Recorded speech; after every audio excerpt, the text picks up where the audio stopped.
यतै आउनु भएको दोकानदार के किन्नु खोर्सानी किन्यो अन्त किन्नु भयो परासी बिचाङ दोकानमा किने ए उपरा किन्नु भयो ए खोर्सानी दासी खाने हो दासी खाने ए पैसा पनि रहेछ फेरि अघि नाचेर पाएको अन्त हिजो टीका लगाउनु भयो टीका लाउनु भएन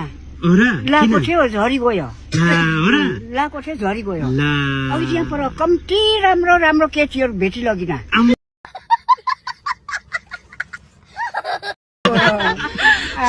को जस्तो बुढी जस्तो ए हो र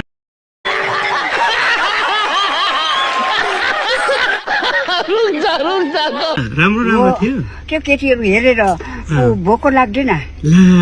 भात खानु पर्दैन खाजा भात चिया सब्जी खानु पर्दैन हेरेर गाई जान्छ